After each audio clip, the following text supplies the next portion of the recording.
आप देख रहे हैं ख्याल आपका और मैं हूं आपके साथ गुंजन मित्तल। आपका एक बार फिर से स्वागत है आपके अपने हेल्थ शो में, जिसका मकसद है आपको हेल्थ से जुड़ी हर जानकारी देना। किसी भी बीमारी का पता लगाने और असेसमेंट करने में डायग्नोस्टिक्स की अहम भूमिका होती है। बीमारी के ट्रीटमेंट और मैनेजमेंट से जुड़े 70% मेडिकल डिसीजंस इन्हीं डायग्नोस्टिक्स पर लिए जाते हैं। तो आज हम मेडिकल इंडस्ट्री में डायग्नोस्टिक्स की बढ़ती भूमिका पर बात करेंगे कि किस तरह ये हेल्थ सेक्टर की एक अहम कड़ी है। आज हिंदुस्तान कई बड़ी बीमारियों का केंद्र बन चुका है, लेकिन राहत की बात यह है कि अगर इन बीमारियों का पता सही समय पर लग जाए तो इनसे बचा जा सकता है, और ये संभव है इस बीमारी के जल्दी डायग्नोस होने से। भारत में डायग्नोस्टिक इंडस्ट्री 675 अरब रुपए की है और अगले 5 सालों में इसके 10% एनुअली बढ़ने का अनुमान है, जो कि पिछले कुछ सालों से लोगों में अपनी सेहत के प्रति अवेयरनेस के कारण बढ़ा है। आज इसी इंडस्ट्री से हमारे साथ जुड़े हैं रेड क्लिफ लाइफटेक के CEO mister Puneet Gupta. Mister Puneet, आपका बहुत बहुत स्वागत है हमारे शो में। Thank you so much. Mister Gupta, सबसे पहले मैं ये जानना चाहूँगी कि पिछले कुछ सालों में इस इंडस्ट्री का जो है मांग काफ़ी ज़्यादा बढ़ी है। अब होम कलेक्शन से लेकर रिपोर्ट्स बहुत जल्दी आ जाती हैं और रिजल्ट्स बहुत जल्दी आ जाते हैं, बहुत बड़ी राहत की बात है। तो आप हेल्थ सेक्टर की डिपेंडेंसी को कैसे देखते हैं अपने ऊपर? डायग्नोस्टिक्स के ऊपर हेल्थ सेक्टर बहुत हद तक डिपेंडेंट है। जिसको जैसे आपने बिल्कुल सही बोला कि एक क्लिनिशियन के लिए एक पेशेंट का जो ट्रीटमेंट डिसाइड करना है वो डायग्नोस्टिक्स के बिना नहीं हो सकता। तो 70% डिसीजन उनके उन रिपोर्ट्स के बेसिस पे ही होते हैं। अगर मैं बहुत सिंपल सी बात करूं बुखार की, तो अगर बुखार डेंगू भी हो सकता है, मलेरिया भी हो सकता है, टाइफाइड भी हो सकता है, और आज कोविड के बाद तो सबको कोविड का भी डर लगता है जी। तो एक डॉक्टर सिर्फ देख करके पेशेंट को ये नहीं बता सकता कि उनको किस तरीके का फीवर है। हाँ, उनको अंदाज़ा लग सकता है कि क्या हो सकता है, बट उसको एक ट्रीटमेंट को ठीक तरीके से बताने के लिए उनको डायग्नोस्टिक टेस्ट कराने ही पड़ेंगे जी। फॉर्चुनेटली अब इंडिया के अंदर काफ़ी सारे टेस्ट ऐसे अवेलेबल हो चुके हैं जिससे कि ये आपका हम बिल्कुल पिन पॉइंट कर सकते हैं कि किस तरीके की बीमारी है, किस तरीके के टेस्ट एक डॉक्टर को लिख कराने चाहिए जिससे कि पेशेंट को जल्द से जल्द और अच्छे से अच्छा ट्रीटमेंट मिले। और कोविड के बाद वैसे ही लोगों में एक डर का वो बैठा हुआ है कि हम किसी भी हेल्थ सेक्टर हेल्थ इंफ्रास्ट्रक्चर के अंदर जाएं या ना जाएं, वहाँ जाने से हमें कहीं इन्फेक्शन तो नहीं लग जाएगा। इस वजह से होम कलेक्शन एक बहुत बड़ा एक रिलीफ की तरीके से पेशेंट्स के लिए आया है, जहाँ पे घर बैठ करके वो अपने सारे टेस्ट के सैंपल्स दे सकते हैं और उनको रिपोर्ट्स भी घर पे डिजिटल माध्यम के थ्रू मिल जाती हैं जी। मुझे मिस्टर गुप्ता ये बताइए, पहले तो काफ़ी दूर जाना पड़ता था, अब डायग्नोस्टिक सेंटर्स काफ़ी पास आ गए, चैन बहुत बड़ी हो गई हैं, डायग्नोस्टिक की रीच बहुत जल्दी और बहुत जगह पहुंच गई है। तो पहले बहुत लंबा वेट करना पड़ता था आपको टेस्ट कराने के लिए पहले वेटिंग का इंतज़ार करना पड़ता था, उसके बाद रिपोर्ट्स का इंतज़ार करना पड़ता था। आप इस बदलाव को कैसे देखते हैं, क्योंकि पिछले कुछ सालों में एकदम से बहुत बड़ा परिवर्तन आया है। आपने बिल्कुल मांग पे अपने आप को बदला है, रिएक्ट किया है जिस तरह की मार्केट की डिमांड है, तो आप इस बदलाव को कैसे देखते हैं? देखिए, जब एक पेशेंट बीमार होता है तो उसके लिए बहुत ज़रूरी होता है कि कितना जल्द से जल्द उसको ट्रीटमेंट मिल सके, और जल्द से जल्द ट्रीटमेंट उसको तभी मिल पाएगा जब हम जल्द से जल्द उनको रिपोर्ट दे पाएंगे ना। उन रिपोर्ट देने के लिए अब टाइम आ चुका है कि जहां लैब्स को पेशेंट्स के करीब जाना पड़ेगा। एक टाइम था जब पूरे हिंदुस्तान से सैंपल उठ के सिर्फ दिल्ली, मुंबई या कलकत्ता में रहते थे। अब हमने लॉजिस्टिक्स टाइम को कम करके पेशेंट्स के पास जल्दी जाके हमने जल्दी रिपोर्ट जैसे ही देना शुरू किया। जैसे मैं अभी हाल ही की एक घटना आपको बताऊंगा कि जहां पर उत्तरकाशी, जहां से सैंपल्स को लाना, अगर लैंडस्लाइड हो जाए, पहाड़ वाला इलाका है, 12 से 24 घंटे तक लगते हैं, जो कि अभी ड्रोन के माध्यम से सिर्फ 88 मिनट में वो रास्ता तय किया जा सकता है। तो सोचिए कितना बड़ा रिलीफ है वहाँ के लोगों के लिए कि उनको कितना जल्दी रिपोर्ट, जो पहले उनको 2-2, 3-3 दिन वेट करना था, 24 घंटे में वो रिपोर्ट अवेलेबल हो सकती है। और ये सिर्फ बेसिक रूटीन टेस्ट ही नहीं, बड़े से बड़े स्पेशलाइज्ड टेस्ट तो पेशेंट्स के पास एक्सेसिबल हो चुके हैं कि अब उन्हें कहीं ज़्यादा दूर जाने की ज़रूरत नहीं है और वहाँ पे ही उनके टेस्ट हो सकते हैं। इसमें टेक्नोलॉजी का बहुत बड़ा रोल है कि हम एडवांस मशीनें अभी शहरों में लगा पा रहे हैं जी। तो अभी आप रिमोट एरियाज़ की हम बात करें, आपकी टेस्टिंग और कलेक्शन, जो सैंपल कलेक्शंस हैं वो वहाँ तक पहुँच रहे हैं और आप वहाँ पर भी कर रहे हैं टेस्टिंग और कलेक्शन। तो ये बताइए कि अभी भी कौन से चैलेंजेस है इस सेक्टर के सामने? देखिए, सबसे बड़ा एक ही चैलेंज है इस सेक्टर के सामने, वो है स्किल्ड मैन पावर जी। क्योंकि आज भी हमारे देश में अगर हम एक किसी भी लैब को चलाने के लिए एक एमडी पैथोलॉजिस्ट का होना बहुत ही ज़्यादा ज़रूरी है, बिकॉज एक एमडी पैथोलॉजिस्ट ही है जो कि उस रिपोर्ट को पढ़ता है, देखता है, समझता है और उसके बाद पेशेंट के लिए एक डायग्नोसिस बना के देता है। तो हम जब छोटे शहरों की बात करते हैं तो वहाँ पर आज भी एमडी पैथोलॉजिस्ट का मिल पाना, वहाँ पर होना एक चैलेंज अभी भी बना हुआ है। जो मैं ये देखता हूँ कि जिस तरीके से ये इंडस्ट्री बढ़ रही है, जिस तरीके से लोगों के और डॉक्टर्स के टेस्ट के प्रति झुकाव बढ़ रहा है, मुझे ऐसा उम्मीद है कि अगले 1 से 2 साल के अंदर ज़्यादा से ज़्यादा डॉक्टर्स इन शहरों में अवेलेबल होंगे, तो ज़्यादा से ज़्यादा लैब्स वहाँ पे स्टार्ट होंगी इन एडवांस मशीनों के साथ और पेशेंट्स को राहत मिलेगा और जल्दी रिपोर्ट्स मिलेंगी। जी मिस्टर गुप्ता, इस जो इंडस्ट्री का है अनुमान है अगले 5 सालों में 10% एनुअली बढ़ने का अनुमान है, तो इस ग्रोथ को आप कैसे देखते हैं? देखिए, ये ग्रोथ हमेशा से आना चाहती थी। मैं ये बोलूँगा कोविड के बाद लोगों में जागरूकता बहुत आई है और ये ग्रोथ जो है ये उस जागरूकता का ही नतीजा है कि आज की डेट में हर इंसान चाहता है कि मुझे मेरे बॉडी के वाइटल्स पता हो कि मेरा कोलेस्ट्रॉल कितना है, मेरा शुगर कितना है, मेरे को विटामिन डी, B12, ऐसे मेरा बॉडी का मेन वाइटल्स जो है वो ठीक चल रहे हैं कि नहीं चल रहे हैं। इसीलिए आज की डेट में हर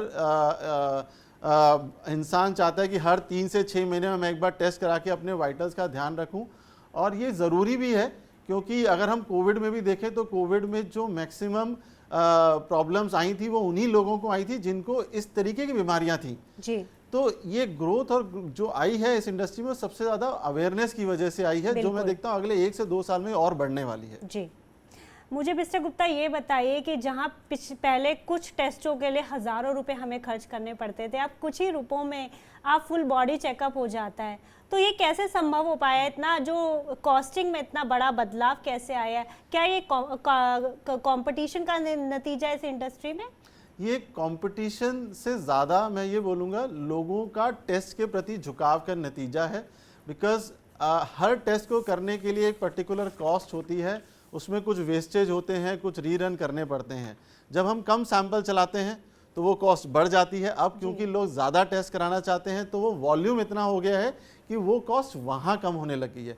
एंड यही नतीजा है कि अब लैब्स ने ये कॉस्ट का बेनिफिट पेशेंट्स को पास करना शुरू कर दिया है और टेस्ट को एक रियायती दामों में पेशेंट्स के लिए अवेलेबल कराया है। और उद्देश्य ये है कि 50 करोड़ से ज़्यादा हिंदुस्तानियों तक पहुँचा जाए जल्द से जल्द, और उनको और हिंदुस्तान की जनता जो कि मिडिल क्लास सबसे बड़ा मास है, अगर हम महंगे टेस्ट रखेंगे तो वो करा भी नहीं पाएंगे। तो फ़ायदा इस टेक्नोलॉजी का, इस एडवांसमेंट का तभी है जब ज़्यादा से ज़्यादा लोग टेस्ट कराएं। तो इसलिए रियायती दरों में इसका होना बहुत ज़रूरी है और ये सिर्फ वॉल्यूम की वजह से एक बहुत बड़ा है, जिससे वेस्टेज, रीरन्स, क्वालिटी पैरामीटर में इम्प्रूवमेंट जो है उसकी वजह से। ये बताइए मुझे, जो टेस्टिंग है, अब रिपोर्ट्स काफ़ी जल्दी आ जाती हैं हमारे टेस्ट की, तो टेस्टिंग प्रोसेस में कुछ किसी तरह के बदलाव किए गए हैं?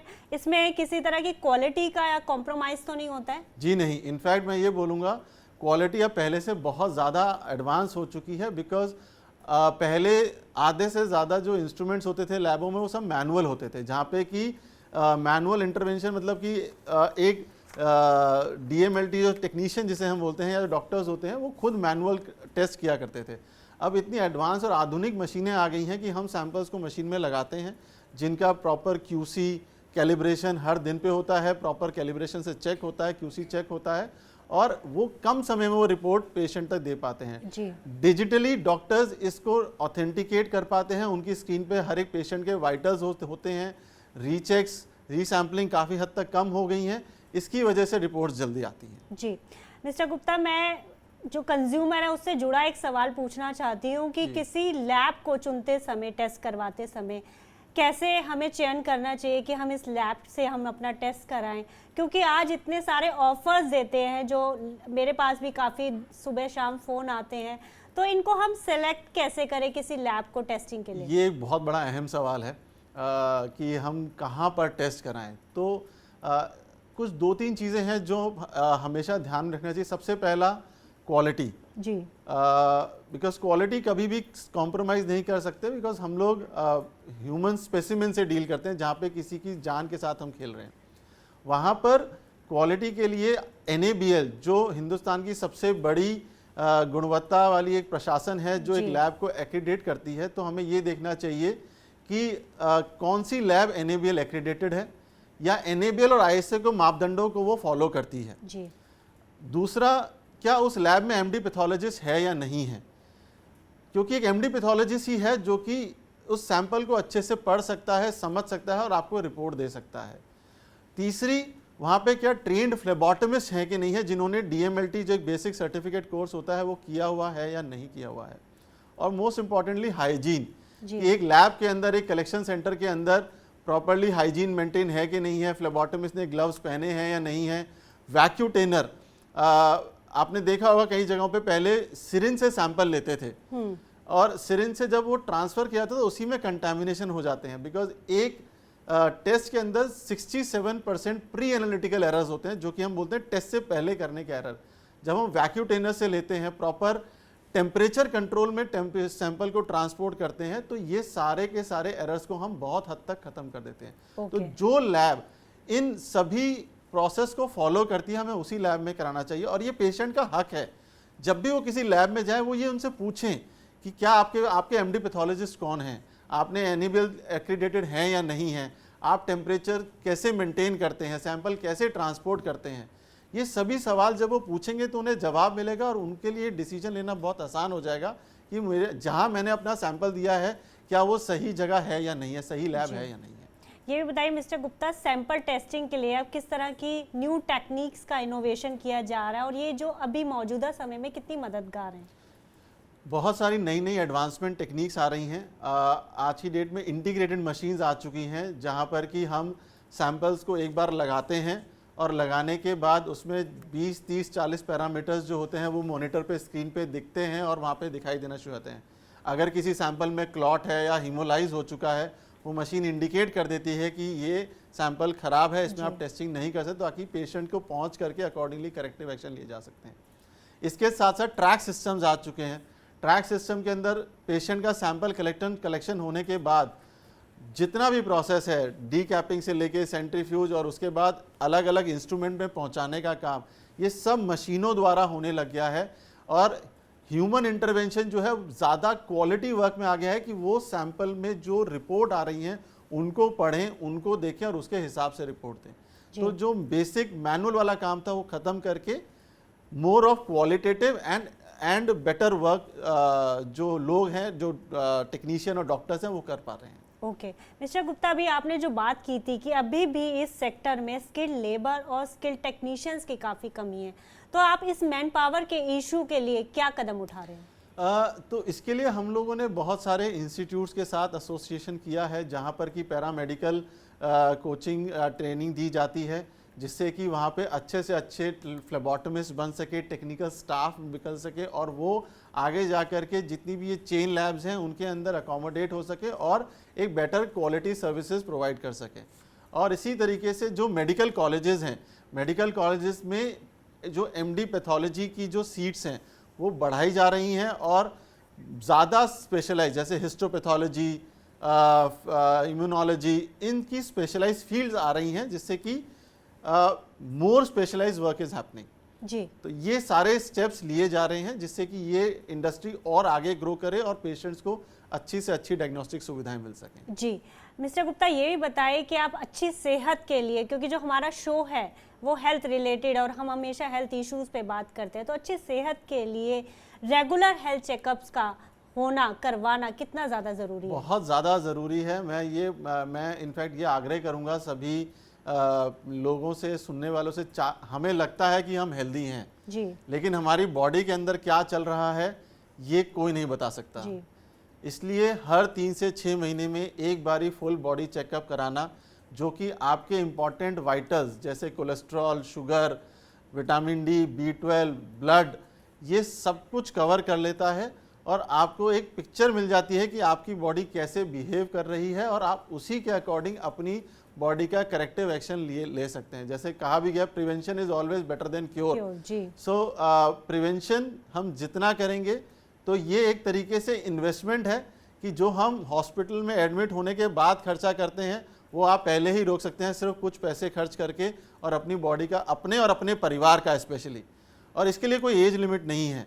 आप 20 साल से ऊपर हैं, अपना टेस्ट रेगुलर कराएं ताकि आप हमेशा ये एश्योर रह सके कि आप पूरी तरह स्वस्थ हैं। जी, आज आप देखते हैं कि हिंदुस्तान कई बड़ी बीमारियों का केंद्र बन चुका है, तो आप हेल्थ केयर सेक्टर के फ्यूचर को कैसे देखते हैं मिस्टर गुप्ता?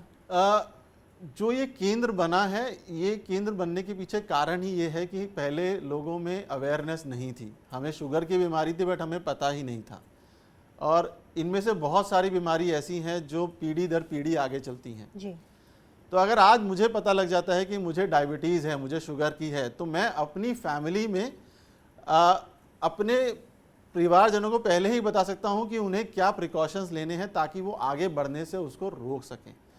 तो ये बिल्कुल सही समय है जब हमें अपने टेस्टिंग रेगुलर कराएंगे तो हम इस चीज़ को यहीं रोक पाएंगे, और इस चीज़ को यहीं रोकने से हम आगे जा कर के जो क्वालिटी ऑफ लाइफ हम बोलते हैं वो हर लेवल पे सुधार पाएंगे, अपने परिवार, अपनी कम्युनिटी और अपने देश के लिए। बिकॉज किसी भी देश की इकोनॉमी उसकी स्वस्थ जनता पे निर्भर करती है, और स्वस्थ रहने के लिए जितना अच्छा खान पान ज़रूरी है उतना ही ये टेस्टिंग ज़रूरी है कि आप अपनी बॉडी को हमेशा स्वस्थ रख सकें। जी बिल्कुल, अपना बीमारी को हम पहले ही डायग्नोस कर लें और उसका सही समय पर इलाज किया जा सके। मिस्टर गुप्ता, आपका बहुत बहुत शुक्रिया हमारे साथ जुड़ने के लिए और हमारे तमाम सवालों के जवाब देने के लिए। Thank you so much. Thank you so much.